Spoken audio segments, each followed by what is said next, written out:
Hey there, Internet friends. Welcome to another episode of That Nerdy Site Show, a weekly podcast where the team members from That Nerdy Site get together to talk about our lives and all of the nerdy things we love about them. I'm your host, Trevor Starkey, and joining me this week we have Frank Bazzani. How you doing, Frank? Hanging in there. Hanging in there. That is the motto of our times. And we also have Cameron Abbott. How you doing, Cameron? Time to crack open a cold one. What up, nerds? What are you cracking open today, Cam? It is a orange gamer fuel or game fuel. Orange Game Fuel. All right, that's fair. Sorry, let me give this correct for all you Mountain Dew stands out there. Charged Orange Storm is what it's called. Okay. I was gonna guess something with Volt in the name, but I appreciate that. Yeah, I have nothing to crack open here. I have a couple bottles of stuff that I could bust open, but instead I just have a water bottle here with me today. Um, Staying hydrated. That's yeah, important. exactly. I mean, we are in June in Arizona at this point, so it's definitely getting up there, and my air conditioning can only do so much. If you like what you hear about the show, please remember you can like, subscribe, rate, review the podcast everywhere you can. If you're feeling extra generous, you can always support us on Patreon at patreon.com/thatnerdysite, just like our newest patron, Dan Lima, did. Thank you, Dan. I believe Dan has been a patron of us before, and then maybe has stepped away for a time, but he has rejoined the fold, and we are greatly appreciative. Thank you, Dan, for supporting us here on Patreon. And also, I want to give a shout out to our weekly producer, Jason Bellevue, Mr. Bellevue, Ben's dad, who, last I heard, is recovering. So we all still send him, of course, well wishes and hope he's doing well, and a speedy recovery in these trying times. So yeah, let's dive into kind of what everybody has been up to. Obviously, it was a big week in gaming, so you can find kind of more of our like games industry stuff kinds of thoughts on That News You Care About, where the three of us and Logan all sat down and kind of responded and reacted to the PlayStation 5 show. And I highly encourage you to check that out if you are interested in a long podcast, because that one was about 3 hours. And oh god, that one, we had so many technical issues in like recording it that I was up literally all night that night editing it and then making sure it got like exported and then uploaded everywhere we needed to get it uploaded. And I basically just didn't sleep Thursday night, save like a couple hours. Like right after we recorded, I laid down for a little bit before getting up to edit it all together. But yeah, it was a very tiring experience. So please go check that out. But not going to talk about that so much today. Let's dive in. Cameron, not fully prepared to do a Persona 5 Royal spoiler cast yet, but you're almost done with the game. You've kind of reached past the point of the original game at this point, correct? Oh yeah, I shot right past it. I have to say the diverging point, like that divergent point where it like starts, Mm-hmm. is a like for somebody who played the original, who really loved the original, and for it to be a just that sudden twist and turn for like that, just I don't think anybody would have seen coming. Mm-hmm. For them to then carry on, which then leads to like greater questions of like, well, how is it happening? What's going on? And that leads to kind of realizations that make up the plot of the very last palace, the post game palace. Yeah. Um, it's really good. I'm loving all the new characters. I love the expansion of other characters, stuff that they'd probably cut for time and effort or not really be able to fit in. Being able to kind of like work its way into different parts of this game. The like billiards and dart Mm-hmm. mini game setup and how that works with like baton pass and other stuff like that works extremely well, like extraordinarily well. Yeah. And just like bringing brand new mechanics to the game, like the fighting part of the game itself. Yeah, I enjoyed the darts mini game. I was like, oh, am I just really not doing anything on the billiards one? So I was a little like, I was like, okay, I don't know why billiards is a thing then as well, because it just felt like it didn't get as much attention. But yeah, I I think really, that's just a way to like get your affinity with like the group of people up fast, like yeah, just yeah, faster. Darts, but also it's like it's a key point to Akechi's Yeah. new content. Yeah. So But yeah, I really enjoyed the darts, and when I realized that you could actually, like, if you win normally or whatever, you'll level up your partner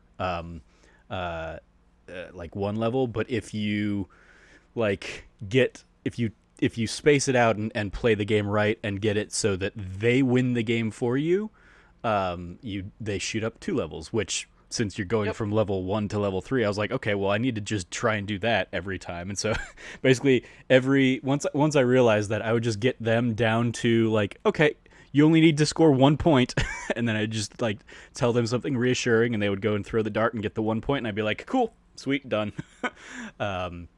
And felt like extra rewarded by that. But yeah, like, I really enjoyed the darts mini game. I only just found out, because somebody tweeted at me, Nate McKinney tweeted at me this last week, that you didn't have to actually throw the dart with your controller. Apparently X also throws the dart. And I was like, yep, did not realize that ever. You threw the dart? Like, you threw the dart like your controller acting like it's the dart? No, like, yeah. You use the controller, you use, like, the motion controls, the 6-axis, to throw the dart, quote unquote. It was definitely a motion controlled thing. I did not realize that pushing X lets you throw it instead of that, so you just have to aim with the motion control. Yeah. Yep. Nope. Did not know that at all. I didn't realize that until way late too, because like my roommate had told me when we were kind of playing through it at the same time. But I still kind of, like, in a weird way, preferred the motion controls. Like, I was like, that's a neat little thing. Like, it is kind of like throwing a dart. Like, you just kind of push the controller forward. Yeah. It was a dumb little gimmick, but it was a fine little thing. So cool. Yeah. So we talked a little bit about it. Kind of off air, to get a sense of where you were and all that stuff, and we won't dive into it necessarily in here to avoid spoilers, but we should hopefully then have a spoiler cast kind of coming up in the near future, as a result of Cameron almost being done with that game, and obviously Frank and I have long since finished it at this point. What do you guys think of the Persona 4 going to Steam, Persona 4 Golden on Steam announcement that we got yesterday? I was excited. Like, I kind of, it leaked like a couple days beforehand, and it definitely seemed legit, especially because then they had found, like, the actual, like, images in Steam or whatever, like, so it was ready to go. Yeah, and as it turns out, like, that all leaked because people were actually already playing it on Steam for review and stuff. Yeah. Which just goes to like, people didn't realize that, like, I guess people who don't normally, like, review PC games don't know that, like, you have to change certain settings so that it doesn't show up that you're playing that game. Mm-hmm. Yeah. Like, you have to basically be in, like, show offline mode. Yeah. Otherwise it'll show that. As somebody who had to review a PC game recently, like, that was at the forefront of, like, making sure that happened. Mm-hmm. Especially because I was like, oh, I'll also stream while doing this. Oh no, I can't pull up, like, my Steam window because it's, like, right there. Mm-hmm. It's interesting because their whole embargo thing didn't have any kind of restrictions on that, so you totally could have. But yeah, there are some that are definitely out there. They're like, hey, we don't want we don't want you telling people that you're playing this or any of that kind of stuff. And, like, PlayStation obviously added to their system this generation that you could, like, have offline mode going and hide what you're playing and stuff, so that like, when Greg Miller is playing Last of Us Part 2, we don't see that he's playing Last of Us Part 2 or something like that. But yeah, I thought it was a really cool announcement, and especially the fact that they ended up getting Greg to kind of make the announcement on the PC gaming stream of all things. I just thought that was very very fun, and has led to, like, one of my best performing tweets in a long time, where I basically tweeted something to the effect of, I never thought it would be Greg that delivered the Vita's killing blow. That made some nice rounds in the last day or so. um, Well, it's like I definitely love the Vita, and I guess we all do. And like I know the joke for a long time was like, oh, it's dead, and like I think it was still alive up until the Switch came out, and then I think it was like, okay, now it's definitely dead and over with. But that's why I'm happy that at this point, like that it is pretty much dead. I'm happy to see like literally its best game get like a new life, mhm. on PC. And one of the things I even kind of tweeted out when I think when the rumors came out is like I'm hoping that this makes them basically just take this PC port and then put it on PS4, PS5. Like it's if they have this like upgraded HD version that they did all the porting to, like I hope it makes it easier to just port it over to the actual like PlayStation consoles. Yeah, that'd be nice because I like honestly, I don't remember when it was, but at some point I was seriously considering like trying to track down a PS TV, just be like if I wanted to like try and play something on Vita. I don't know if I could. If I don't know where my charge cable for my Vita is and all that stuff. So I was like, if I wanted to try and play a Vita game, like would I be able to? And sure enough, like the PS TV has been discontinued for years now at this point. So finding those would be a very expensive chore and pain in the ass. So I was like, okay, that's not going to happen. Um, and actually, it was what it was really was like wanting to I think play like PS classics without having to necessarily like rehook up my PS3 or something like that. And just like because so many of those things are locked to like my Vita or my PS3, and it was like, is there an easier way to try and do this? um, and I did not find it. So yeah, the fact that the PlayStation 4 Golden is now available for people on Steam is a pretty cool thing. I also tweeted out like I'm not going to be playing it because like I even put it in my cart and I was like, oh, I'll go and support them. And I was like, no, I don't want to do that because I don't want it sitting there and like taunting me. Because I can't play it there because I would inevitably get the hardcore reset fan trophy, which is the one trophy that I never got on the goddamn Vita version. So it's the only thing that kept me after like 2 or 3 playthroughs. I just never triggered enough of Risei's lines to get that stupid fucking trophy, and so it's the one thing I do not have that is keeping me from the platinum of that game. It's just it angers me to this day when I think about that game. That would probably be like the first achievement that would pop up for you. Yeah, For some I mean, reason. it wouldn't be the first one because there are definitely some Yeah, like there's others. early There are other progression for ones or sure. whatever. But yeah, it would inevitably I would like it would pop up and I would be like, it would be that Ron Swanson gif of like him taking the computer just like throwing it in the dumpster. um, yeah, I don't want to put myself through that. So, but I did in kind of conjunction with like the PC gaming show and the Girl Exchange shows. I have dusted off my Steam account and I added a whole bunch of games to my wish list to just kind of keep an eye on things here in the next I don't know 6 to 9 months or whenever. So that was an interesting sensation for me. Um, but yeah, glad you're still enjoying Persona 5 Royal there. I'm glad you enjoyed kind of the rest of the base game, and I look forward to when we can kind of talk about it in a more spoiler-free capacity. Good fun times there. Frank, let me toss it over to you because you've been you talked a little bit here and there on the show about how you were playing Call of Duty World War. World War or World at War. It's World War II. World War II. Okay. And you have since finished that campaign. How was that? Because that was one you had not played yet, right? Yeah, that was one of the ones I hadn't played yet, and I'm usually kind of like behind, like I wait for it to go down in price because I mainly just do the campaigns. Gotcha. And then in this case, like lately with the last two now, they just show up on PS Plus, like Black Ops 3 and World War II have just ended up on PS Plus, like oh now that they're like 2 or 3 years old. So that's kind of another cool thing where you just get like a big AAA campaign and even it's like a pretty good multiplayer suite. And then in this case, this is this month's free PS Plus game. So I finally dove in and got to do the campaign, and I honestly was really surprised. Like I honestly think this is one of the top campaigns of like that they've ever done out of all the Call of Duties.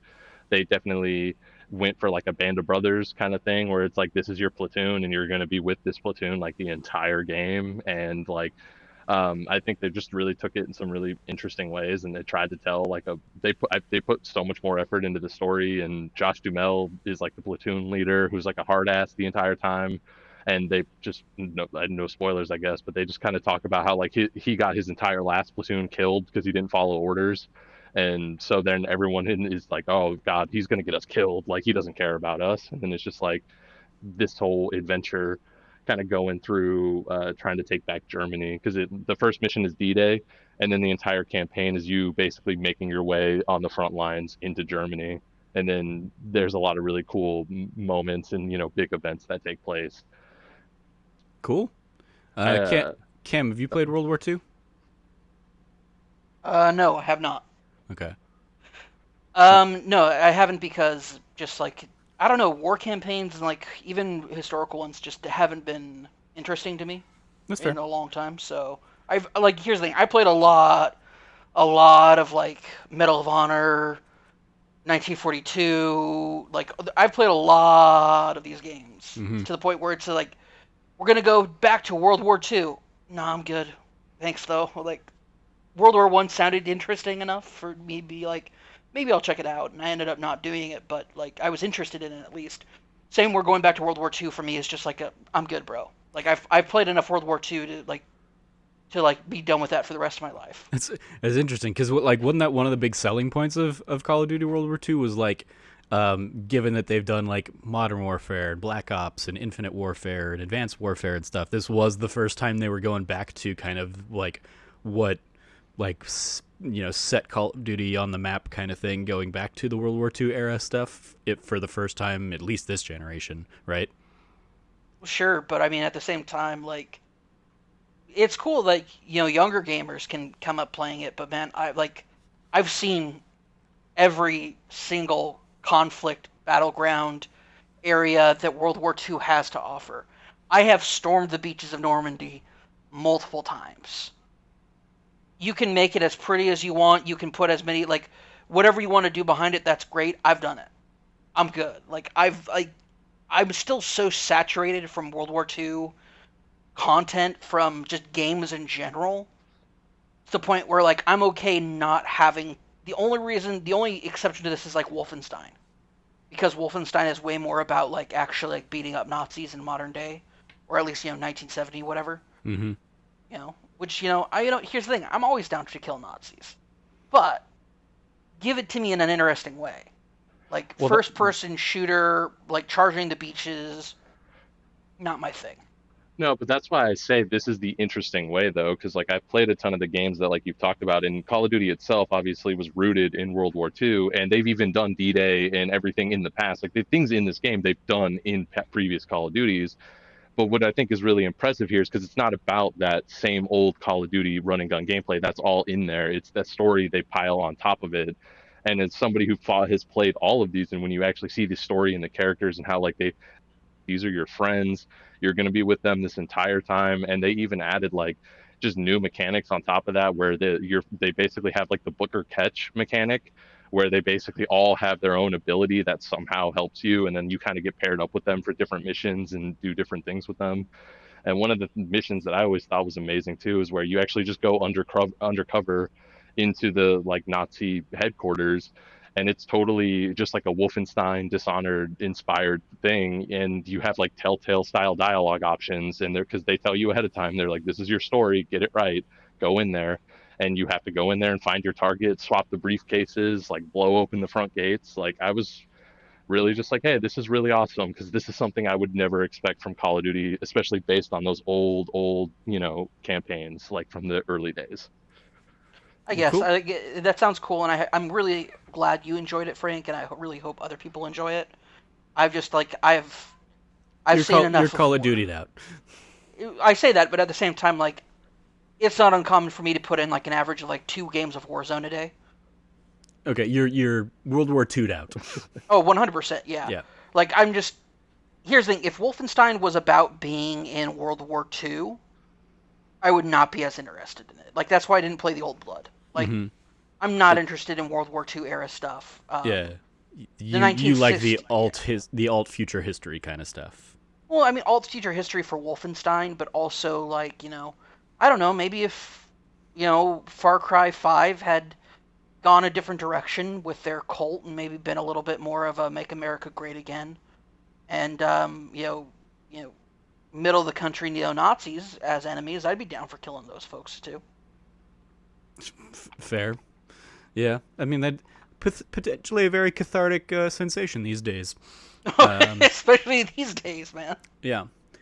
Um, well, I'm glad you're enjoying it, Frank. You gonna keep playing some of the multiplayer stuff there, or you pretty much good at this point and you're good to move on?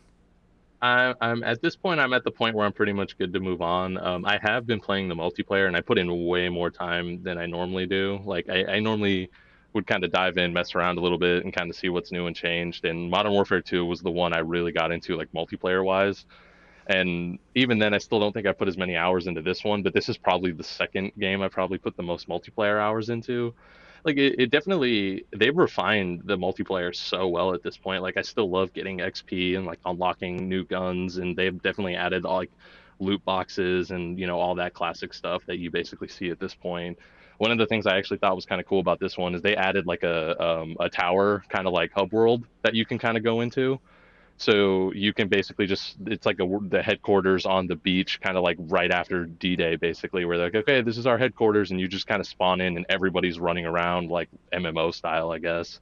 Hmm. And you can change your loadout. You can take like they added challenges where so it's like, hey, get 35 SMG kills, and then we'll give you like a supply drop or whatever, which is like a loot crate. And that refreshes like every day. Like they added all these like live service like elements on top of it, which I actually was kind of against. I wasn't as surprised by that. Like that's definitely where multiplayer is at now, but it was still fun to run around in there and just kind of check everything out. And I actually really like that they added where you can change your loadout just by talking to like the gunmaster guy, and then there's a firing range, so you can just really go over there and test out, whatever you have equipped without actually having to go into a live match, which you used to have to do. Like you would equip whatever new in your loadout, go into a match, and if it sucked or you didn't like it, you were pretty much just stuck for the rest of the match at least until you could change it out like in between rounds. So like that was definitely something I thought another like cool thing I thought they kind of added in the hub world there. Nice. Um, cool. Um, Speaking of, I guess, online multiplayer stuff, following the PlayStation 5 event, I was like, you know what? I've had an urge to go back and play Grand Theft Auto for a little while, and when I looked into their whole like what you had to do to get the $1 million of like GTA Online cash, like every month between now and when they launch GTA Online on the PS5, and basically you have to log in to get it. You have to log in like once a month, and they'll deposit it into your Maze account or whatever it is. And so I was like, okay, well let me like reinstall it while I basically reinstalled it while I was editing the podcast and everything on Thursday night. And then just kind of like have been hopping in and swapping between the campaign stuff, kind of replaying through that, and then hopping over and doing some of the online stuff. And like I'm very quickly reminded why I still don't like online. And the thing that like blows my mind is that it should be way easier to just mute the bullshit that I don't want to hear in online. Like if I'm hopping into a lobby with like 20 other people or whatever it is, and just like two people are just yelling racist shit at each other, I'm just like, I don't want to, like, let me just mute everybody. Nope, I have to go find those people and like toggle the mute thing for each of them independently. Game doesn't tell you that at all. I had to like Google online how the hell do I mute people in GTA Online. But once I get them muted, it's like fine. I'm still I'm very like low level and stuff, so I haven't unlocked nearly anything really in GTA Online. But I'm just kind of like playing through it, and then trying to enjoy the online elements of the game, despite the fact that I'm still treating it like largely like I'm a single player kind of player of the game. But I joined the kind of funny squad, because it's one of the things that was in there, and I was like, oh yeah, I remember there were like kind of funny clans. So let me go to like social club and search that out, and so I was like, yep, okay, got that going for me, yay. Um, and yeah, it like I'm the thing I'm most intrigued about going back and playing this game, which obviously was a last generation game that has been up-res to this generation, is what they continue to do to enhance it in the PS5 version, because it was like expanded and enhanced. So I'm like, are they going to add anything new to the base game, or are they just going to up-res and continue to like improve the graphics of the GTA 5 for the next generation of consoles? But still fun chaos. I'm dying way more than I thought I would, and I wonder like how much of that is I'm also playing like a lot of it in first person mode, which What? That's weird. yeah. I mean, well, like in part because there's like a trophy for like play 15 hours in first person mode. I'm like, well, if I just play most of what I'm playing in first person mode, I'll at least get that trophy knocked out. And it was one of the cool things that they added in this generation's version of it. That's true, yeah. I thought it was cool because it basically turned it into like a Metropolitan Far Cry game. Like, Yeah, because it obviously it doesn't like control or yeah, it feel does as well, not I guess. like running in particular, running in first person in that, because it's still like the third person running, which means that like when you turn, you don't turn like a normal amount. You turn like 40 degrees or whatever. It feels very clunky when you're like running and trying to turn in a run, and yeah, some of the depth perception things don't really feel great in first person mode. It's very clearly designed as a third person game. So playing Yeah, it first person feels weird at times, but at other times it feels kind of cool. I don't know if you had seen it before or like online or anything, but you're totally right where it is kind of weird because you still basically have your 3D like model there, Hmm. but it just completely swaps everything so it controls different. And so when you play GTA Online and you see someone in first person, they don't have the normal walk cycle, like they just slide on the ground because like you don't have that same like walk cycle head bob. Their character just kind of slides around. So I think it's funny how they basically just really had to mess with a 3D game to put it in first person, Yeah, and you can see who is in first person just because they completely control wildly. yeah. That's yeah. I haven't even been paying attention to what it looks like or what like the other players. In part because I'm like largely trying to avoid other players in the online mode. But I've definitely played some of the online in first person. So I'm sure like people saw me probably or something like that. Being all looking all weird and stuff. Um, but yeah, it's also like I've often joked about the fact that like I like um, Trevor being a character in that game means that like anytime I ever try and Google Trevor and gaming, my name will never be the one that comes up. That's true. And it's still weird like pulling up the phone in game and them like emailing or texting being like, hey Trevor, and me being like, hey wait, what? Oh, that's right, I'm playing as Trevor right now, not as Franklin or as Michael. And so yeah, it's like that still is weirdly surreal, kind of going back to it. But like yeah, I'm enjoying it. I just played through the infamous like torture sequence of that game, and I was like, yeah, this still doesn't feel great. And like a lot of the there's a lot of it that I'm just like, oh yeah, there are a lot of narrative problems in here of thinking about this being written by like I want to say a trio of like rich white guys or something like that in Hauser and whoever else kind of like co-wrote the game with him, um, and a lot of like the satire that they're trying to like point at in terms of like anti-capitalism or whatever just doesn't really resonate as much, or it doesn't resonate in the right way here in 2020. um and yeah, because like I don't think it resonated that well in like what was it, 2012 when the game came out? I mean it was interesting in 20 I want to say 13. 2013, yeah. It was interesting in 2013 because that was still like during Obama era stuff. um and so yeah, like there's just a lot of stuff that just like yeah, I find myself like being like yeah, I don't know how I feel about this. A lot of this. whereas like then I probably go with me here. It's a weird leap, but like I remember loving House of Cards back before all the Kevin Spacey shit came out and everything, obviously.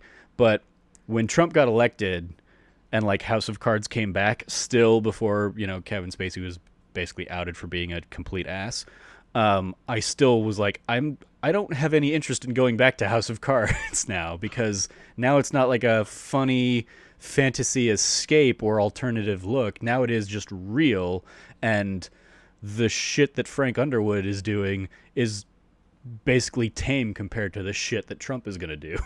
Yeah, that's what I was gonna say. It's like, isn't it weird? 4 years later, we wish we had like President Underwood versus President Trump. Like, Yeah. you know. And so it's and there are some moments in this that kind of make me feel like that, or like a lot of like the just like even shit like Laszlo being like a super skeezy like thing. It's like, oh yeah, because this is still a game that exists pre Me Too kind of stuff, and like, yeah, they kind of like broached the idea of like he shouldn't be doing that shit with fucking Michael's daughter or whatever, but like he is, and he's a lovable goof for doing it and all that shit. And it's just like, oh yeah, there are a lot of little moments in this game that I mean, yeah, I agree with you, like weren't great at the time. Like this was never like, oh my god, look at the amazing story that Grand Theft Auto is telling. I don't think that's ever been the case for any Grand Theft Auto game. Yeah, I mean, like the story is an amusing backdrop for the gameplay that they introduced. Like Grand Theft Auto Vice City is a very fun story, and it's very, obviously very like Scarface inspired and all that stuff. And so there are elements of like that, like playing off of the excess of the 80s and stuff, that I think like that's probably my favorite of the Grand Theft Auto stories. I mean, well, even I guess like GTA 4, as like much like derided as it is for like being a much more serious kind of Grand Theft Auto or whatever, it was trying to tell you like the immigrant story of Nico Bellic and like the ins and outs of that kind of the issues that arise from being that kind of culture thing. So I think they have the potential to tell good stories, but then this one is very like just cartoonish in a lot of its characterizations and whatnot, that I'm like, yeah, I don't, whatever. It's an excuse to get me the weapon so I can go just wreak havoc and get a 5-star rating and whatnot and just run away. I when I was playing GTA Online, just completely tangential there. Like I was loading into the game or something, and I took a like I was, I don't know, checking my phone or something, and one of the other players, like I look up and I hear all the NPCs around me screaming and stuff. I'm like, what is everybody screaming about? And like a giant like cargo helicopter thing had crashed like right in front of me. Like not close enough to do any damage to me or anything, but like that was clearly what everybody was like screaming and freaking out about. And I was like, huh, weird. Wonder what happened there. Wonder what that guy's story was. That's literally the trailer for that Ryan Reynolds movie. Yeah. It's I'm what, the nice guy or whatever it is, or is it nice guy? I don't know. Free guy. That's what that one is. Yeah. Frank. I do hope they kind of like what you were saying there. Like I hope when the enhanced version that's coming over to PS5, I imagine they're probably not going to do much, but it would be cool if they took the stuff they've added to online and then put that in the single player. Because that's what they did when it came over to PS4, although there wasn't as many of the things they had added, like flying cars and ramp cars and the Knight Rider car and stuff. Like, but like there was new weapons and new stuff, and even the pre-order bonuses, they basically just baked all that into the single player. And I think now that they've made so much more content, I think that would be cool if they could just pull the cars and the weapons and stuff. Because then you could have that crazy fun sandbox on like a whole new level without having to, interact with people, which is, the best part. Yeah, that's I very much like one of the things one of the main reasons I'm like, yeah, I want to try and log in and get this like $1 million a month. Because I don't think we talked about it on the show when we talked about it, but like $1 million a month basically equates to $20 a month that they're giving you for this game. So I'm like, that's cool. And the thing I don't know what it will cost me, but I definitely want to get one of the DeLoreans in the GTA Online and just kind of like enjoy flying around in that. Because I remember like when that got added, being like, that's a really cool thing that they're like. Because I remember seeing like those mods in the PS4 version or the in GTA 4, the mods of the flying DeLorean stuff. So the fact that they actually like put, you know, official Rockstar, you know, branded ones in this version, I'm like, yeah, I definitely want to like play around and have some fun with those. But yeah, I agree. It'd be way. I would personally have way more fun doing that in single player and not have to worry about doing it in the online. But hey, that's why they do online, is because they want to make a shit ton of money. But yeah, so that's my my GTA Online and just GTA, like revisiting GTA 5 experiences. We'll see how much, like, it largely it kind of came as like a I'm waiting. I hadn't played anything in like a week or something, outside of like daily checking in on Animal Crossing, and so I was like looking for something to play to tide me over until Last of Us Part 2 comes out next week. And so like when that trailer came up, I was like, yeah, that'll do. I'll hop in and I'll just kind of play that for a week. Once like Last of Us is here, who knows if I'll like bother sticking with it or anything like that. But at least it's like passing the time in between now and then. So that's my GTA revisit kind of stuff. Cameron, throw it back to you, because one of the things that you are eager to get to once you're done with Persona 5 Royal is Destiny 2. Now that they've announced basically their, like, somewhat, they've announced their slate for the next couple of years of content. What were your thoughts on the Destiny 2 kind of big old announcement stream, and all the new things that are coming in that game? It looks great. I mean, so Destiny. Did you participate in the event that they did? The Which Almighty, one? the Almighty Yeah, explosion. I Whatever. participated in the Almighty explosion. I was there when it blew up. When they first put out the season, I was there. You know, doing the grinding stuff to do it, but I just got sick and tired of the grinding because at the time they patched it later on, but at the time it was just like incredibly egregious. Yeah. To the point where it was like people had just like stopped playing, and they of course Bungie being Bungie, they listened and said, okay, well, let's go ahead and recalibrate that. They talked to the community, talked to community leaders, and just kind of figured out, okay, well, where is like a good setting where it's still challenging, but it's not like it's attainable. It's not overwhelmingly like, if for something that's as big as, and it's understandable why they wanted to do it that way. Considering the fact that normally whenever there's like a grinding goal, like the community just like blows it out of the water, no problem. But when you set your expectation that high, it's to the detriment of like the motivation of people. Mm-hmm. So These are they were the Seraph Towers, is that right? yeah, the Seraph Towers this time Okay. around.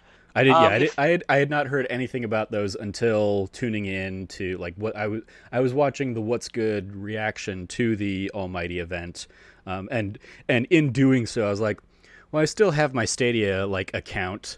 I'd never deactivated that, so let me boot up Stadia and log into my Destiny 2 like thing myself. And so I was in there for like the first little bit of it, but then I had to go because that was the day that like my family and I celebrated my parents' anniversary, and I basically had to go pick up Portillo's and take it to the family. So I was not actually able to stick around for the entire duration of the event, but I did hop in for it, and I was like, yeah, It was. I'll be honest with you. It was a giant waste of time. yeah, oh yeah, I mean, I definitely saw that after the fact. Yeah, Like, okay, it was an enormous waste of time. Like the amount of time that it took. First off, it was late. Like it was delayed by half an hour. Yep. And then like you couldn't even tell it was only delayed by half an hour, because once it finally started, it was like the super slow what the nav sats or whatever, just like The war sats, slowly war sats slowly starting to like aim towards the Almighty over the course of like an hour before stuff started exploding or whatever.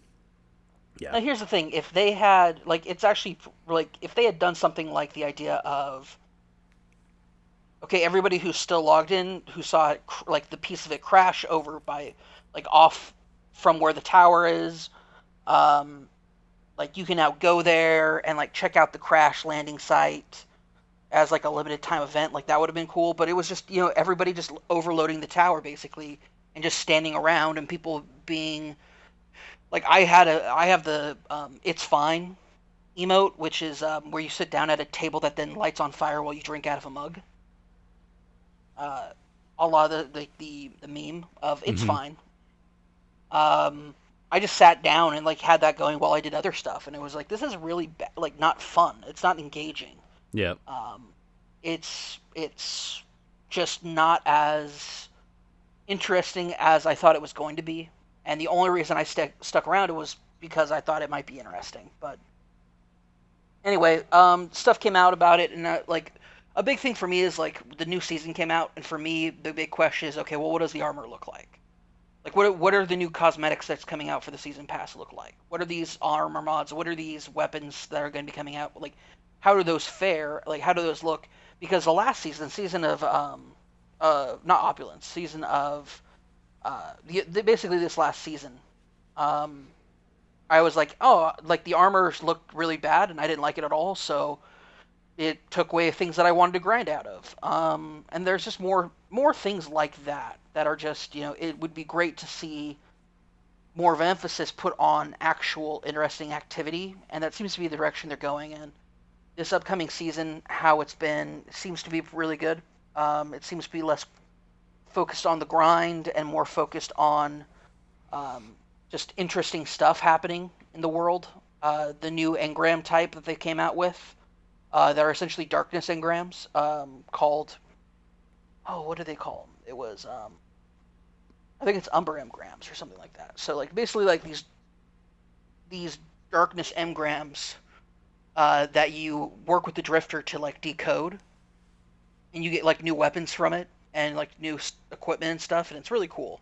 Mm-hmm. And the way that that works and the way that it's kind of like maneuvering itself through is they're setting the stage for essentially it's been hinted at and played with ever since Oryx was introduced in Destiny 1. That your Guardian has not just the ability to dip their toes into like use the power of the light of the Traveler, but there's also something there about having to learn how to manipulate the darkness in order to essentially triumph over Oryx is what was required. And ever since Oryx's induction for us into the darkness, there's been a very slow trickle of Guardians needing to manipulate the darkness in order to, complete these very complex raid problems. Whether it's, you know, being able to tear through the Ascendant Realm and kill a god, or it's as simple as crafting a weapon out of, malice and anger and all this sorts of stuff. So, and it's always an interesting thing because your guardian is walking a very thin line, but it's important to know that your guardian knows that they are. And so it's a very trepidatious thing that you do to gain more power. And, why are you gaining that power? For whose end is it for? Is it for your own? Is it for your sake as a guardian of the last city, etc.? So this is kind of bringing in these questions of, well, okay, well, what is the darkness? We know the darkness is a sentient thought existence that exists like the Traveler does, or did. So while the Traveler is being revived, it's clearly awoken the darkness in the galaxy, in the universe. And, well, what does that mean? Like, where is is it a question now of balance between the two powers? Because, as we learned, when the Awoken requested neutrality, the darkness didn't kill them. It didn't destroy the ship that the original Awoken were on. And instead, the exposure to the darkness turned them into being the space elves that they are. So, there's a lot of really cool stuff to explore for the next few seasons. It's probably about a year and a half's worth of probably roughly around a year's worth of content that they announced. So this season is a prologue to the new launch of the expansion coming out in fall, which is Beyond the Light. Beyond Light, where they're introducing Stasis, which is a new element type for weapons and abilities. Yep. Then you have the darkness type, basically, right? They're very careful not to call it darkness or a darkness ability. I mean, they said it during their stream. They they end up calling it stasis, but they basically said it's basically the darkness element or something like that. We're introducing a new element based in the darkness or whatever. Sorry, I'm getting they gave it to the general public, but as as lore nerds like myself and like Bife and others out there, it's like a question of, well, it's not really the darkness as we've seen it before with these other beings and other creatures like the Hive or even the Vex. The way that they use the darkness, it's very much a Sure, different sort of whatever. approach to Like, it. yeah, you are super lore nerd, absolutely, whatever. For 90% of the public, in the same way that like people still refer to it as light level instead of power level or whatever. Like people are gonna call it the darkness power or whatever. But yeah, so you got Beyond Light coming up. You've got the 21 in next year. They announced the Witch, Season of the the Witch. something. No, I'm it's the Witch Fall. Oh, No, it's Season of the Witch Queen. the Witch Queen. Yeah. The Witch Queen, yeah. Yeah, that's like the 2021 expansion, and then the 2022 expansion that they even went out and gave us was Lightfall, one of those. Um, Are you sure about so that as the timeline? Because I thought that Season of yeah, no, they in their like here's where we've been, here's where we're going. It was like 2020 Beyond Light, 2021 the Witch whatever one, and then 2022, and everybody was like, "Oh my God, they're going out and calling like they're putting stuff out there. They're putting a stake in 2022." So yeah, it's they have staked a claim in 2022 stuff in terms of their timeline. You're right. I apologize. Yeah. Which I like. That was one of the most impressive things of like watching that stream. Really was like, oh, they're fully behind committing that this is the game that they're continuing to work on. They're not going to try and build it, as they said. It's not about putting another number on the box or anything. So this is the game they're going to continue to build. I like. I'm curious what you think of the idea of vaulting things and then bringing things back. I like it actually. I think I'm the kind of person where um, I did not like the way that Destiny 2 came out barren of a lot of content Mm-hmm. versus the way Destiny 1 ended. Like we understood why that was the case. It's a new game, etc.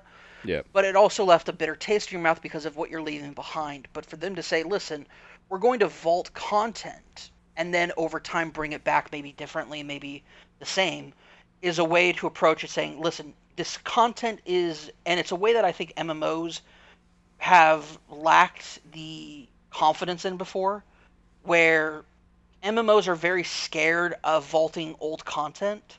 Mm-hmm. It literally took World of Warcraft, what, 10 years to vault Outland and bring in a new Outland. Like we're talking, that was super, not in deep baseball for World of Warcraft, but like for that an example is Outland was part of the first expansion from the original World of Warcraft, Burning Crusade.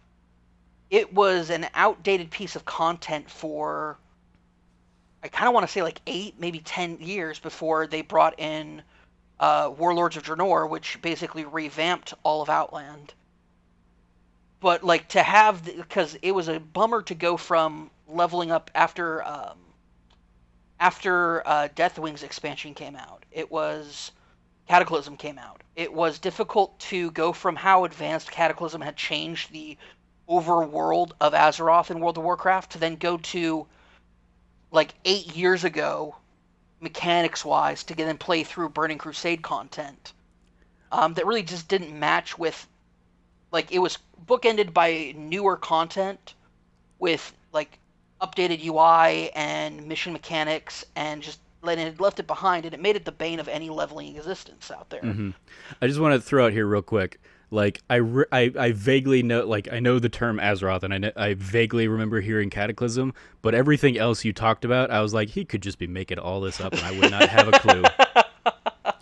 I would It's not true. know the difference because I remember there was one about pandas. Miss a And Pandaria. they're obviously they're not pandas, but they're pandas. Oh, they're literally called Pandarans. Yeah, exactly. So they're pandas, yeah. Yeah. No, like I I don't remember- understand anybody getting up in arms about that. Yeah, I remember that Um, being a definite thing, though, where Yeah, exactly, where right? everybody was like, "Yeah, they're pandas," and all these people were like in uproar about it. They're Yeah. Pandorans. Actually, they're Pandorans. Yeah. Yeah. Um, Pushing up their that nerd glasses with their middle finger That's up like I, that. I Yeah. legitimately did that. You just couldn't see it because we're not on on video. That makes sense. Um, but yeah, it's one of those like So yeah, I'm always personally like I as somebody who's been gaming for 30 plus years, like the idea of like, hey, I bought this game, I should be able to play those things like whenever I feel like I'm coming around to playing them. So if like we talked about it a week or two ago of the idea of like and I don't know if it was on one of the shows or not, or if it was off mic or whatever, but the idea of like if I go in and play right now in Destiny 2, like if I came into Destiny 2 for the first time, theoretically the Almighty has exploded and is gone. So like, where does all of the original game story content, is that still there? How do I play that through if I'm going into the game for the first time now? and how that works is you're locked into the campaign until you unlock the tower after post campaign. At which point the Almighty is like at the end of your campaign. Sure, the Almighty is quote unquote there. However, after your campaign's done, the Almighty is gone. Yeah, I guess I remember. I thought we unlocked the tower before the end of the campaign. Nope. But I guess maybe the farm was just that much more prevalent, and then it was because I put 300 hours into that game before I finally bounced. It was like, oh yeah, I guess I just spent that much more time in the tower than in the farm, and just had completely forgotten out about all that stuff. But still, like that, the idea that is in my head is they're like there at some point, it sounds like they're probably going to vault some of that stuff because people aren't playing those missions or people aren't playing certain strikes or whatever. And it's like, well, that's cool, but also like what if, you know, like it's going to suck for the people who like really liked a strike that then that strike gets vaulted or something like that. Yeah, it will. But on the flip side, I do appreciate that they're playing around with ideas, like they're bringing in the Cosmodrome from the first game. And they're basically putting that in Destiny 2, and they're talking about putting Vault of Glass in Destiny 2 and updating it with Destiny 2 mechanics and all that That'll stuff. be a nightmare. I mean, sure. Like, what? Because yeah. I mean, like, Destiny 1, you could res if you were a Warlock Sun class or whatever it was. Like, you could. There were the classes that broke Destiny 1 and made everything so easy to cheese are the ones they got rid of in Destiny 2, and how badly is that going to affect some of those things? Not only that, but in raids, like raid tokens, like you can only res somebody once. Oh god, yeah. Like that was a thing in Destiny 2. You're giving me like flashbacks to Callus, and I hated that. Yeah, no. I've always been a big like detractor for the revive of tokens. And in like in normal raiding, if you're doing the hard mode, you're doing like the extreme mode, whatever. Like, okay, I get that. That is the additional difficulty for it. Yeah. I'm on board with that. For you then to implement that into like the base level is like, I still find it atrocious. Like, I still find it so like absolutely disgusting that they brought that into the base level to just be there to screw with like new players or new raiders. Like, oh, we'll just make it more difficult. It speaks to the old raid mentality that the team had, that they've since changed, thank goodness, of putting in arbitrary complications and arbitrary challenges that aren't actually challenges and are just mean. Thankfully, that's changed quite a bit. With just not needing, like, I think after Riven, they were like, okay, cool, let's make the future raids not require pinpoint precision nastiness. You never even did Riven. Riven would make you just shrivel up and die, Trevor. Oh yeah, no, fuck that. Like, what if I told you you had to download a separate app or pull up a separate website to know which eyes to shoot? I would not want that at all. One of the things that I am curious about now that like people can get power levels up over 1,000 or whatever is, does everything scale with that? Like, if we hopped in now, like full power level of whatever we could be now, and went back and played the Callus raid, would the Callus raid be easier, or does Callus level up with everybody else and it still be a pain in the ass? Would it be easier? Yes. Would it really do much of a difference for like what you're wanting out of it? Like overpowered, you can just like walk through no problem? No. because they do scale. That's annoying. Like new 'Cause it's weapons, new like weapons I have would definitely made the Callus fight easier to do. Like the okay. Callus fight would be much easier as like the mechanics wise with the new weapons that exist. But Okay, because like to the yeah, thing that like the thing I would think is like, hey, I get having to go into I don't even remember, the Phantom Realm or whatever it was, and like having to kill the Scions like once through without them popping you up and fucking you over. Fuck those yep, things. Um, I would be fine doing that once in a Callus raid now. Now that I'm theoretically 3 times as strong as I was when when we did that 2 or 3 years ago, whenever that was. But if we still had to go in and do that like 2 or 3 times, um, I would still be super pissed. So yeah, I appreciate that this conversation has kind of like made any desire to want to go back to that game wane, not because my that was one. intention, but Yeah, no, I get it, but that was one of my like concerns was like watching the like all the things they're doing. I was like, okay, that's cool. Maybe I'm gonna hop back in and see what the new content is come Beyond Light or whatever.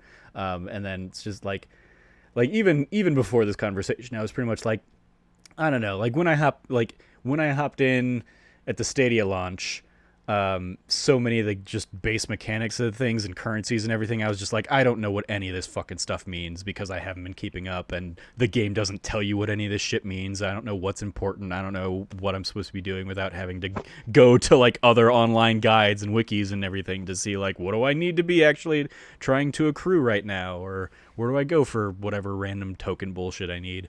And so I'm just like, yeah, I don't really want to do that, but I am like, that said, I might hop in, and like check out the Cosmodrome when that comes in, because I just remember spending so much time in the Cosmodrome in Destiny 1, and so I've got like a weird little sense of nostalgia for that. From God, what, 2010 or whenever that came out? No, I guess that was 2013 too, just like Grand Theft Auto, right? So yeah. Well, Destiny 2 coming out with a whole bunch of shit for you, Cam. And I mean, like, shout out to the Stranger coming back. That seems weird. well, considering the fact that she's part of a like her like the story of the stranger and like how she actually originally fit into the Destiny storyline, um, has like once you understand like her role and what she was about, it made sense until like and even then it didn't make sense because they had made such massive revisions and rewrites leading up to the launch of the game that her role Yeah, just never made sense. yeah, yeah. So I'm glad Like she's coming back. I remember that just being like, oh, they just completely dropped that thread in Destiny 2. Okay, weird. And so yeah, seeing her pop up, was like, oh, okay, neat. I guess, sure, cool, whatever. Um, well, I look forward to hearing your adventures in Destiny 2 as you get to play the new seasonal content in the lead up to this fall's kind of expansions and all that stuff. Frank, let's throw it over back to you because you've been watching Lord of the Rings for the very first time. So tell us your thoughts on Lord of the Rings: Fellowship of the Ring. I definitely enjoyed it.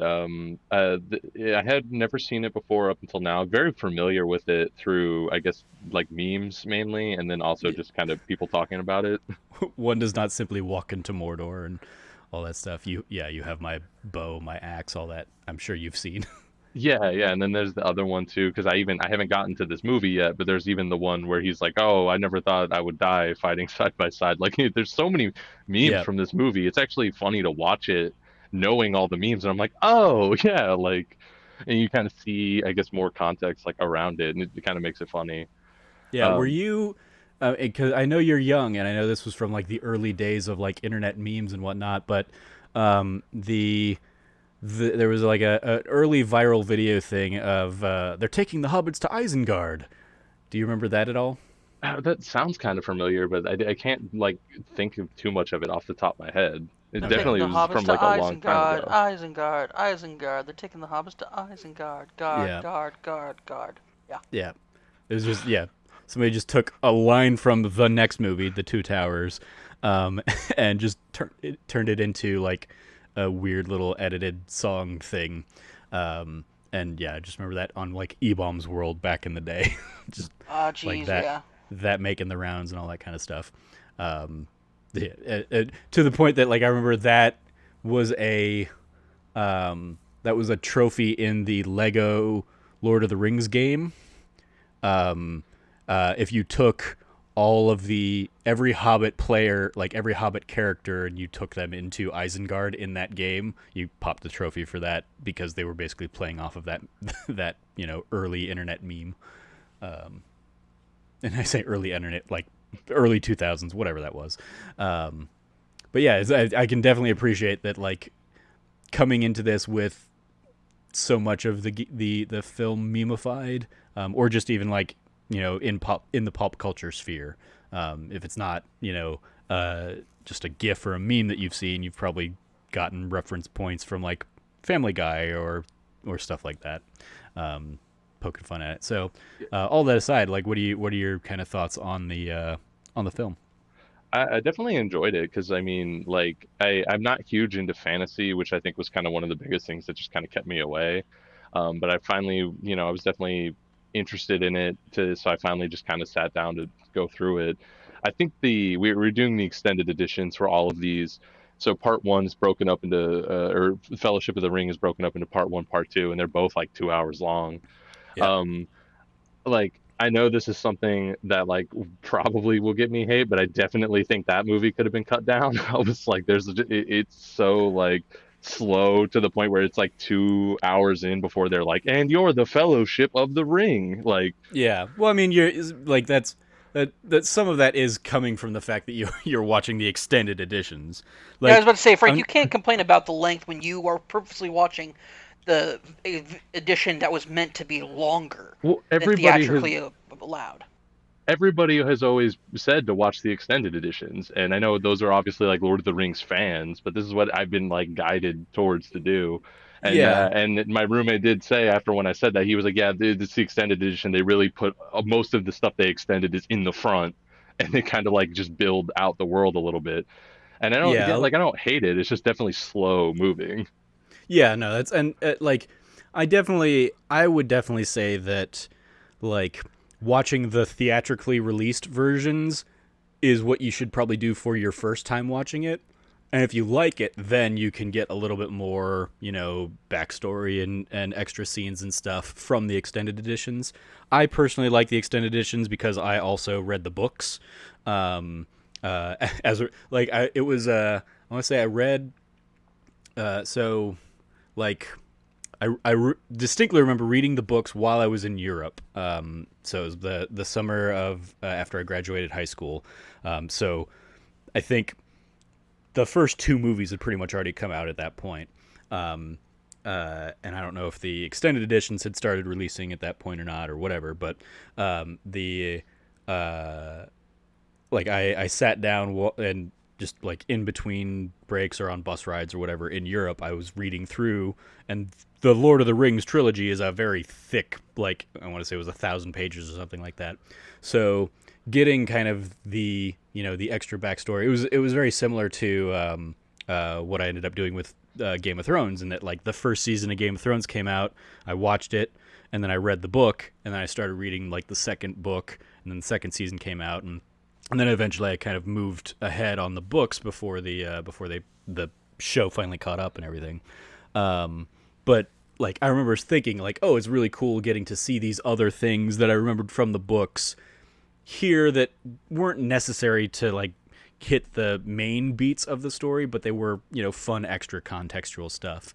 So like some of the like a lot of the stuff, kind of like Bilbo's party, is added in the extended edition, and that's a much more like streamlined sequence in the beginning or in the first pass, kind of thing. Stuff like that, I think. I don't know how you guys feel about this, but I did really like Bilbo. Like I was like, I don't know, Mhm. I enjoyed like a lot of what he had, and I love when he eventually like passes down the stuff like from his adventuring. Yeah, yeah, Like I love Bilbo. Definitely, and I think most audiences agreed we didn't need another three movies built around Bilbo, especially given that The Hobbit is a shorter book than any of the Lord of the Rings books themselves.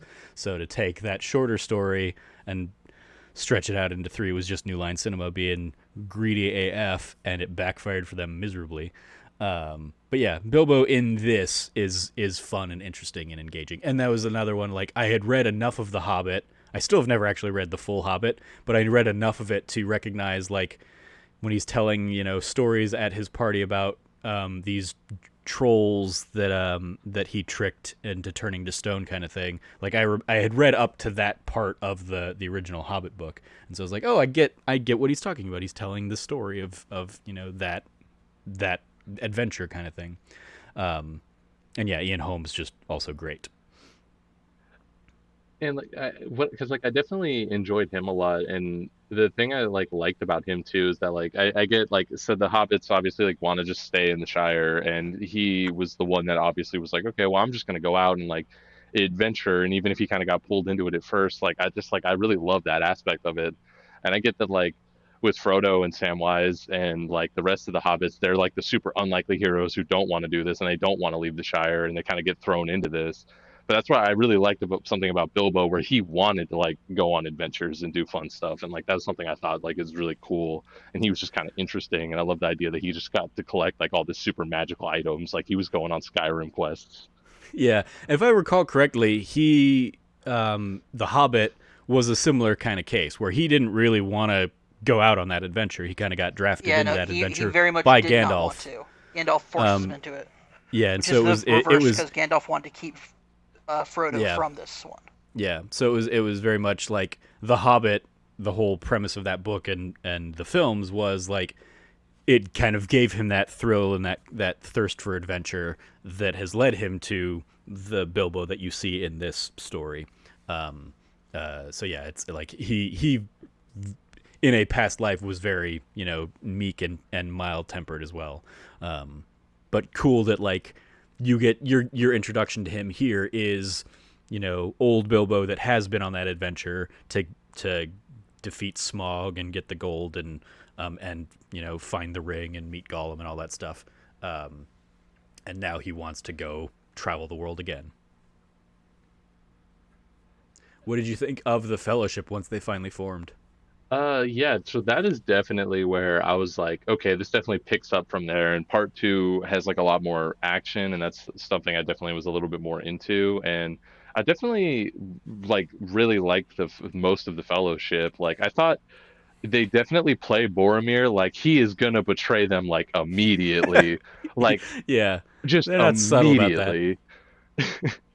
Well, because that's what my roommate was telling me too on that in the books they play it a little bit better, where he's not so cut and dry, oh, he's definitely going to try to flip and take the ring. Mm-hmm. But he just, yeah, right off the bat I was like, oh, okay, yeah, this is going to be something. And I guess it kind of makes sense, because I guess humanity is the most corruptible, I guess, as we know. Yeah. But I like the Fellowship. I like Aragorn a lot. I know he gets introduced as Strider, but he's a cool character. I definitely like what his story is so far. Mm-hmm. And I also did really like the one of my favorite parts was when I forget her name, but it was the elf woman does the thing with the water, and it's horses and kind of tramples all the ring race. That was another part where I was like, oh, that's really awesome. Eowyn, yeah. Have you ever seen the Brendan Fraser Mummy movies? Yeah, definitely. Okay, do you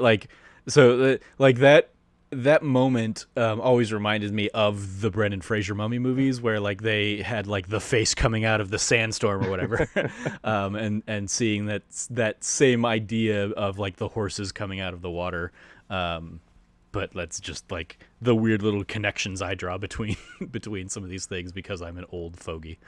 Old CG is old CG, man. It's weird. I mean, yeah, that's.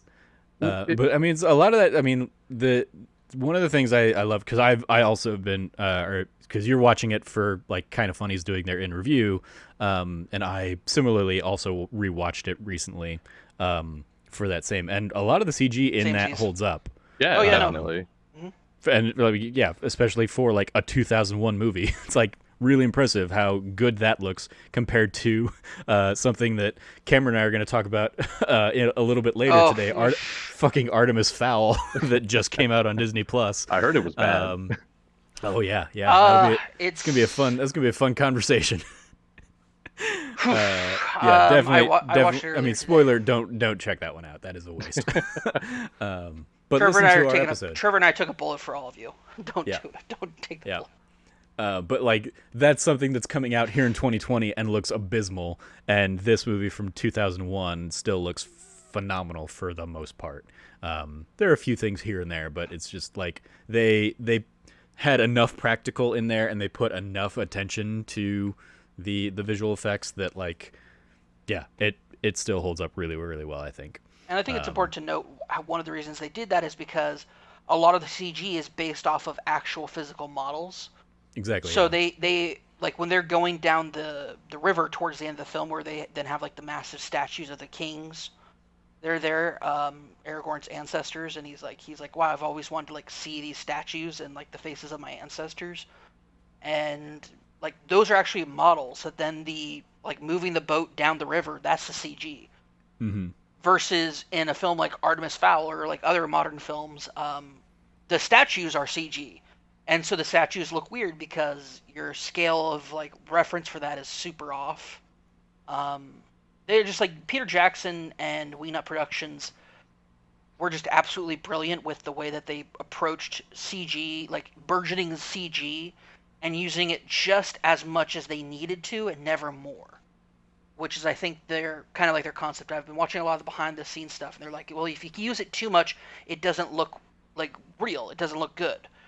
So we have to use it just enough. And I think Yeah. that's in direct contrast to other films that came out at the time, um, films that are still coming out where the reliance on CG is so high that it comes off being looking fake. It comes off like that uncanny valley feeling you get from watching, Jeff Bridges' face in Tron Legacy. Um, Yeah. it's that level of kind of CG approach that less is more, and Lord of the Rings nails that throughout the entire trilogy. Like, there's a few moments where like it's very clear that this is older CG, and that's fine. Um, this is a film from 2001. Like some of Yeah. the stuff just like it cannot age well, unfortunately. Like they did like the remasterings and Blu-ray stuff, they do their very best, but because they relied so much on practical effects as well as just models, just modeling models, it helps them out so much to keep Yeah. the authenticity of that like feeling of that suspension of disbelief going I mean, for it. even something as simple as like the hobbits being shorter, like the hobbits and Gimli being shorter than everybody else. Like there are very few times where it feels like that stands out as like, oh, this is clearly an effect. And enough of it is like there were physical people playing those roles in some form or another that like they were able to blend the physical reality of the kids playing, the hobbits against opposite, Ian McKellen, and then putting Sam or putting Elijah Woods or whatever their faces on those characters. That like there's still a practicality to even those effects as well, I think.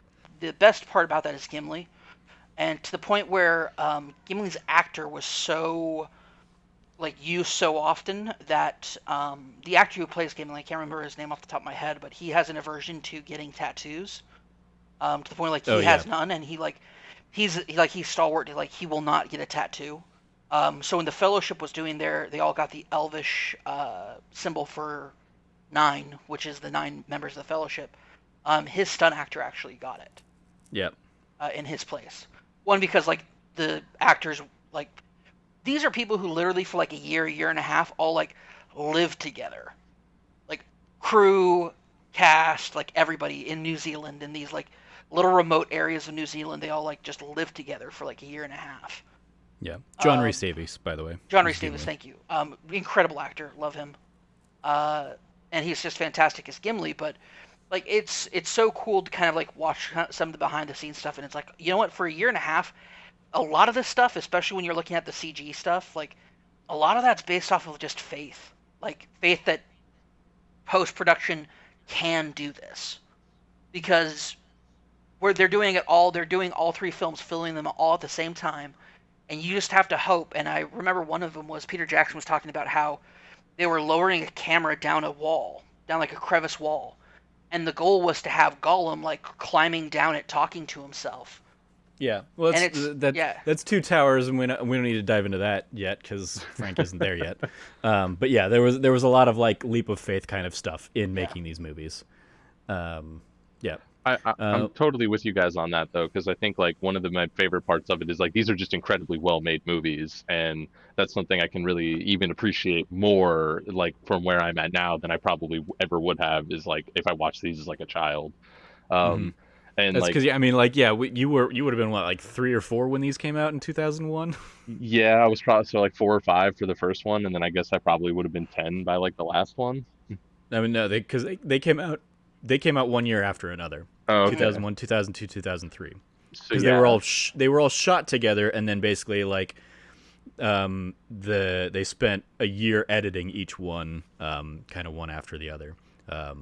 So yeah, they were able to get out Fellowship, and then they spent the next year just editing only Two Towers, and then editing. Well, I'm sure they were editing parts of Return of the King too, but it was basically like they had already done all the principal photography stuff. So at that point, it was just like polishing the CG, which is another reason that I think it like all that looks good is that they had time to do all that stuff. And had like a consistent plan early on. So yeah, they all kind of came out real quick, one after another. In the same way that we saw like Avengers, Infinity War, and then a year later Endgame. But yeah, And I am excited to keep going though. Like I am excited to get to Towers because especially I think like at least it seems like that's what a lot of people's favorite, or like there's a ton of action in that one, or a lot of really cool scenes. So for based on things I've heard, I'm excited to get to that and kind of experience that. what did you think of Gandalf's like big "You shall not pass" moment, which I'm sure again was like super memeified to you probably beforehand, but seeing it in the context of the film, how did that hit? It was still cool. Like the Balrog itself is really cool. Like I definitely love that design. It has like the nine tails, which is like super awesome. And it definitely is cool. He like stands his ground and does the "You shall not pass." And I definitely has been super memeified. I think I've even just seen this scene before. Um, and let There's alone I don't know if you played all the side missions and stuff in Borderlands 3, but there's a side mission in particular that like is very much a rip on the Mines Moria sequence. So much so that like you like in the quest you knock something, like I think you knock a skull off and it goes down and like bounces around through a well. Just like what happens to like Merry and Pippin in that, where they knock off, the dead body or something down the well, and fool of a took, all that good fun stuff. I like I like I just wondered with him though in that moment, like when he's hanging on at the end still, I was like they definitely could have saved him, right? Like if they went and grabbed him, like they could have pulled him up, like he didn't need to die there. Like I mean, like he's hanging on there, and yeah, they might have been able to grab him, but what pulls him down is or I guess no, yeah, it's the whip that pulls him off. But he basically like sends them away. yeah, because he like throws himself backwards to go in there. Yeah. And like talking about it after the fact, I could kind of see like, okay, he's just like, no, you guys need to go, and like sacrifices himself. But on the other hand, I was like, I feel like we definitely could have saved Gandalf there. Yeah, you also, I mean, I want to say it's maybe a wide shot that you see, but there are still like orcs that are like shooting arrows at them and stuff too, so they couldn't really dally. I think if I recall correctly. I don't recall seeing it, but that would make sense, and I honestly wouldn't even doubt if that was there because they were being well, because they do get surrounded, and then the Balrog comes and they kind of run away. But I definitely could think they could still probably show up, especially if the Balrog suddenly fell into the giant hole, right? Yeah, yeah. I'll be interested to see kind of where you what you think coming into Two Towers next. I'm glad you're enjoying it though. No, yeah, like I definitely am enjoying it, and I was almost worried I wouldn't, just because like I'm not super into fantasy, and I have experienced so much of it just through like pop culture and memes and stuff. But I'm definitely enjoying it. I like some of the characters. I want to see where this goes, and like I said too, the production value of the movie is just fantastic. If anything, that's probably most of the reason I would say even watch it, because like there's a lot of really awesome stuff going on in there. Yeah. Um, cool. Last little thing I want to kind of just touch on real quick for this episode is I touched on it briefly in one of the past episodes, but I finished my watch through of all of the Avatar: The Last Airbender stuff, and at some point I might want to sit down with anybody who's like who grew up as like a big fan of it and just kind of like do a special one-off episode talking about that show. You have no short of like amount of people Yeah, on yeah. that list. I think Oh like yeah, yeah. I think half the site is with you on that. Yeah, yeah.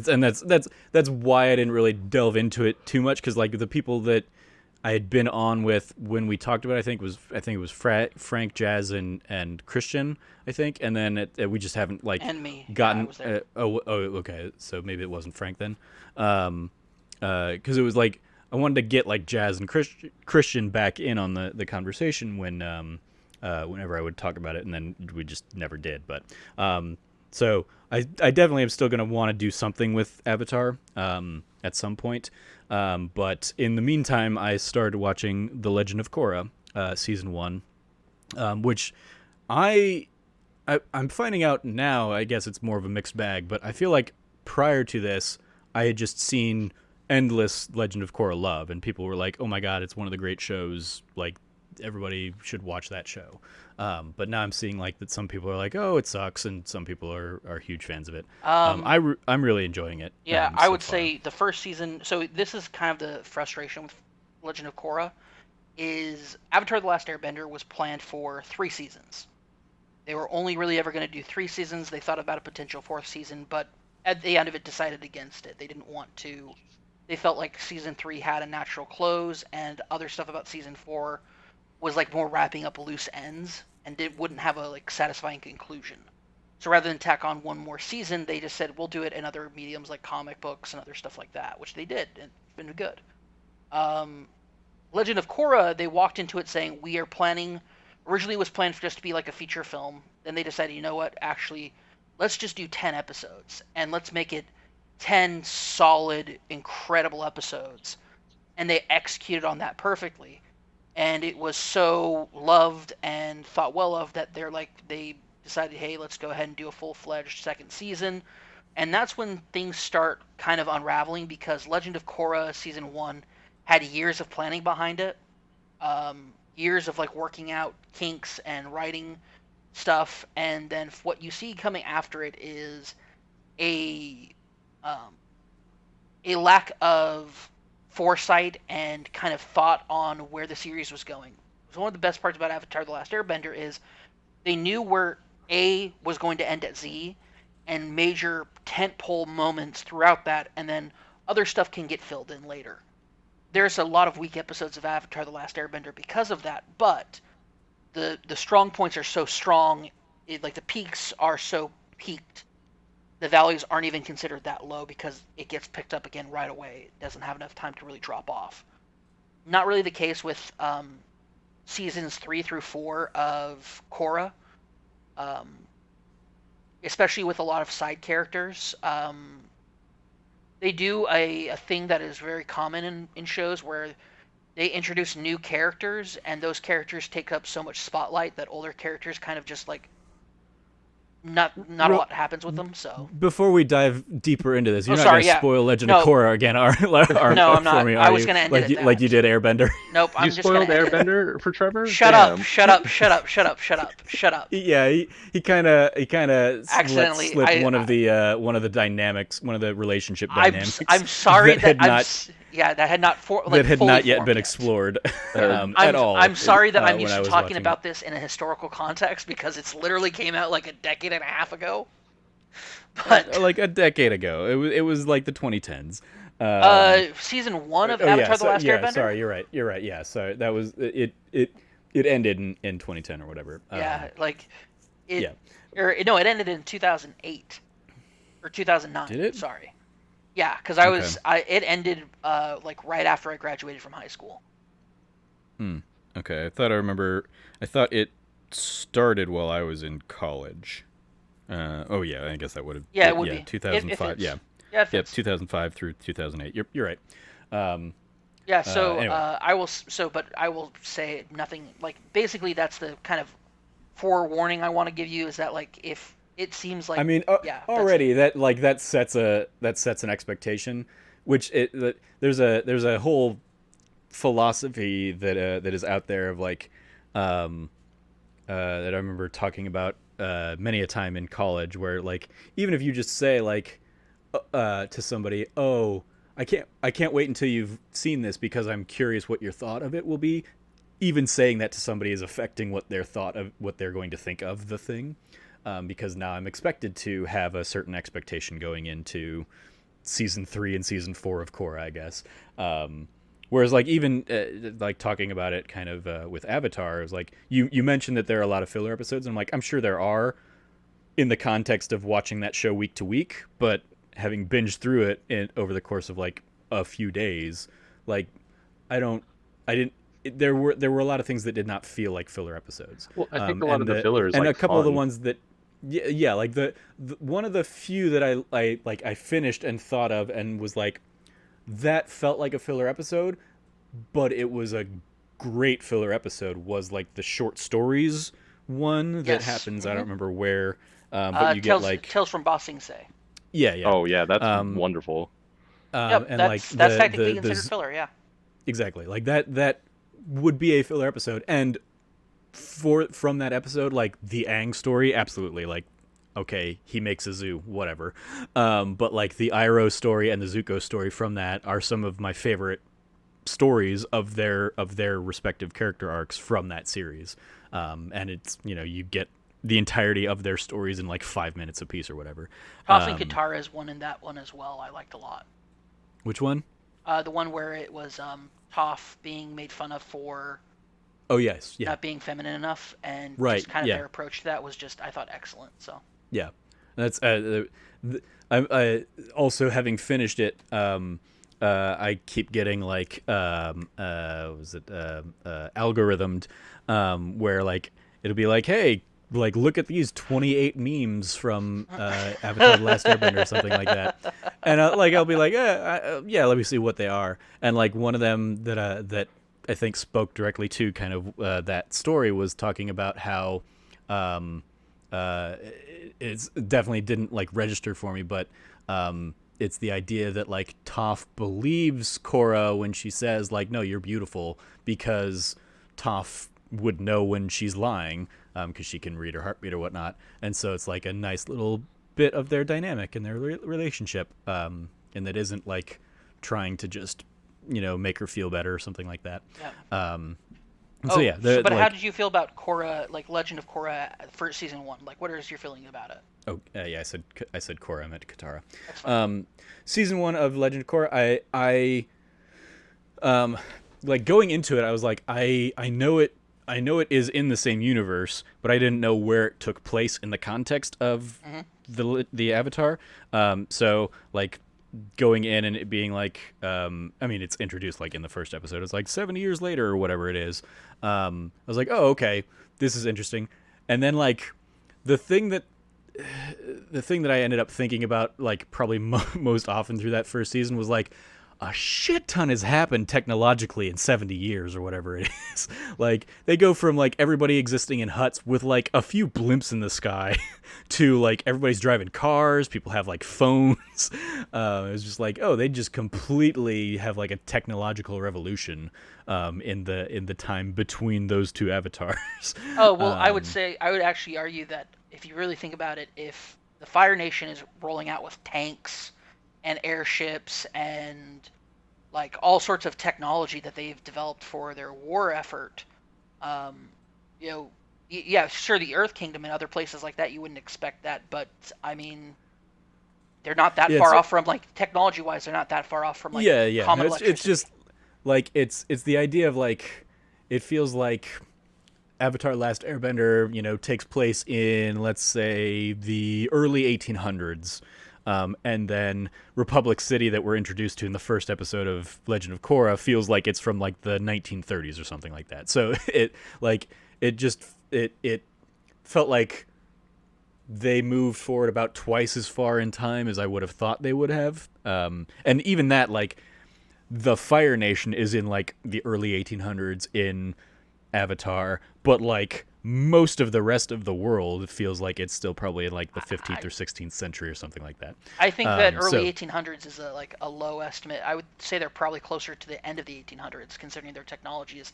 I mean, I'm just pulling dates out of my ass here. Okay, fair enough. Like, fair enough. In terms of like Trevor, Industrial Revolution or yeah. something like that. Trevor, I put so much thought process into this. You have like I have no doubt, lore man, that you have. So yeah, that was that's the thing. That was the thing that befuddled you, huh? I mean, it didn't befuddle me. It was just like that was what was constantly like on my mind, was like how much technology had advanced and how just like weird that must have been for the like the characters in the world of Avatar, to have gone from none of that to all of that. In the same way that, like, you know, thinking of like how much technology has changed from my grandmother's generation to today, you know, it's the same kind of like leaps and bounds craziness. But I really enjoyed it. I feel like this cast of characters isn't yet as memorable to me as the Avatar crew is, and I don't know if that's in part on me and just how I was watching it. Well, maybe I was playing something else or doing something else instead of like focused all of my attention on it, or if it's like just the some of it is like I just got confused on the brothers, or it's also what the first season of Korra is like a 13 episode season instead of like 22 episodes of Avatar or whatever it was. So it's also I just didn't have as much time with this cast of characters yet, but I do appreciate having come to it just off of Avatar. Some of my favorite little sequences are the little flashbacks to older Avatar crew. So I love getting to see kind of their future adventures that we didn't get to see. I look forward to seeing, you know, more of that in the future of the series. Would you have just preferred a show of just that? Like, if it did just continue Avatar, like, hey, this is what happened 10 years later? I don't know. I mean, like, part of me wants to say yeah, because I'm already attached to those characters, and so I want to see what their new adventures would have been. But at the same time, like, I like that this puts me in a completely different setting, but still allows me to like revisit those adventures or through the lens of Korra. It's an interesting approach because I mean, theoretically, Aang has like solved the largest conflict he was going to have to solve in his life, having put an end to that war of the Avatar: The Last Airbender. Spoilers for that show at this point, but you know it's pretty much what you expect is going to happen. And so, like, I don't know what a fourth season of that would have looked like, in terms of like what do they do then, that wouldn't feel like just kind of like monster of the week-ish, maybe. So I like that this is setting up a new, I like that this set up a new big bad that they kind of have to address and deal with, and it immediately, you know, given the powers that the big bad has, it evokes like, okay, well, how did he get those powers? What is he doing? In the context of Avatar: Last Airbender and all that stuff. So like I don't know. It's an interesting question, but I'm so far like I'm fine with how its approach is here. But yeah, at the same time, like, because I'm sure there is also stories out there. I'm sure there are like comics and whatnot, supplemental material that help, you know, say like, here's what happened to the Avatar, you know, after season 3 and all that stuff. I'm sure some of that exists. A lot of it's in the fan fiction. comics. No, there's actual comics that are from the creative team that they put out, that deals with like so I mentioned earlier, like, they realized that the rest of their stuff was just the rest of their stuff was just not going to be like there would not be a big payoff like there is for, like you mentioned, Aang solving the 100-Year War is the big payoff for Avatar: The Last Airbender as a series. Yeah. If you I mean, go like further past that, it doesn't the have the same bang. yeah, the biggest thread that they kind of left open narratively is Zuko's Zuko is on the Zuko front. I won't delve into the specifics, but I'm sure you guys can know what I'm alluding to. And so it's like that is a thread where I'm curious if that thread somehow gets addressed in Korra. No, it's addressed in the comics if you want that. Okay, that makes sense. That given relationships and all that stuff that we're seeing in Korra and how far removed it is, that it doesn't make sense that we would delve back into that element of the past, but like that seems like, and even I think they even make a joke about it of like, oh, like oh, you want me to tell you the story of like what happened to so and so, and I want to say it's like in the first episode they kind of like make fun of that being like the dangling thread from Avatar: Last Airbender, and then somebody's like, oh, no time, we gotta move on. It's like, okay, haha, clever. So yeah, I'm like, if I really want to seek out that kind of stuff, I'm sure it's out there, and I'm sure I can. As it is right now, I'm basically waiting on. So I bought digitally the first season of Korra, and then I was like, okay, well, I don't necessarily want to pay that much to watch the next few seasons since it's not easily accessible on streaming stuff.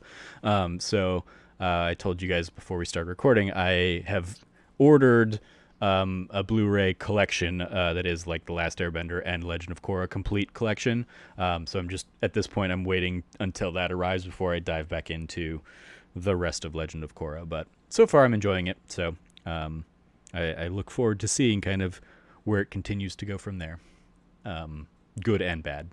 Especially again because like me watching it in a binge setting, I think is a very different dynamic and relationship than that you guys had if you watched it, week in, week out with that series. As I understand it, Legend of Korra was constantly like one of those like on the bubble, who knows when it's going to stick around, when it's going to get canceled kinds of shows, which is always a tough one to write for. So I totally can appreciate that being an issue and an element. Again, as I'm also rewatching through like Chuck, where I've sat through probably. I'm halfway through season 4 of that, and I've probably sat through 3 different potential series finales that they had to write by that point in the show's history. So yeah, I can relate to that dynamic on a show, but that's where I'm sitting at. Enjoying Legend of Korra, but right now Avatar and that cast of characters still resonate with me more. In particular, like I've talked about this a little bit on Twitter and stuff, but like Toph, just like from her introduction all through that series, was just one of my favorite characters.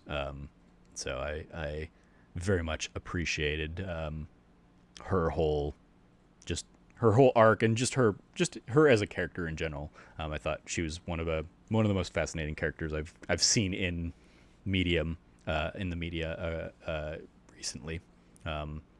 Blind girl that is not at all hindered by her disability, and can have some fun with it and all sorts of joyous little moments like that. So yeah, that's what I wanted to touch on, and I think that's going to do it for this week's episode. Thank you guys for sitting down and chatting with me. It's always nice connecting, especially in this day and age. Just kind of shooting the shit and catching up on what fun things we're talking about in our lives.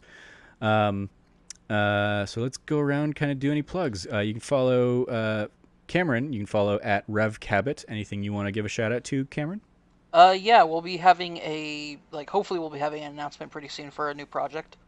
I have to kind of get some things taken care of before then. But be on the lookout for a new announcement in the next couple weeks. Cool. You can follow Frank at Irrelevant Jokes. Anything you want to give a shout out to, Frank? I guess not this week. I'm still trying to figure out some new content to make during these quarantine times, like some more videos we could try to get up. Cool. You can follow me at Trevor J. Starkey, and I will shout out like I did earlier on in the show. Just check out the episodes from last week of That News You Care About.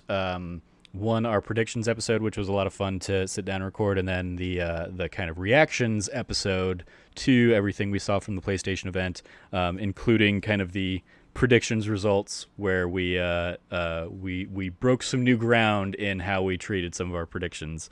That was a lot of fun, and it led to some just fun moments throughout that episode. So it featured everyone on this show as well as Logan. So check out those episodes. You follow all of us at That Nerdy Site, or you can check out thatnerdysite.com for all the latest from us. If you liked what you heard, please rate, review, like, subscribe, maybe even consider supporting us over on Patreon at patreon.com/thatnerdysite. Every patron gets early access to a monthly bonus episode of the show. This month's early access episode is Frank and Jazz sitting out there talking about, detective procedurals and reality shows and all sorts of weird stuff that they've watched over the years. So check that out, which feels like it was recorded a month ago. It probably was recorded a month ago when you guys actually sat down and talked about it. But yeah, go check that out. As always, thank you for listening. Stay nerdy and be good to each other.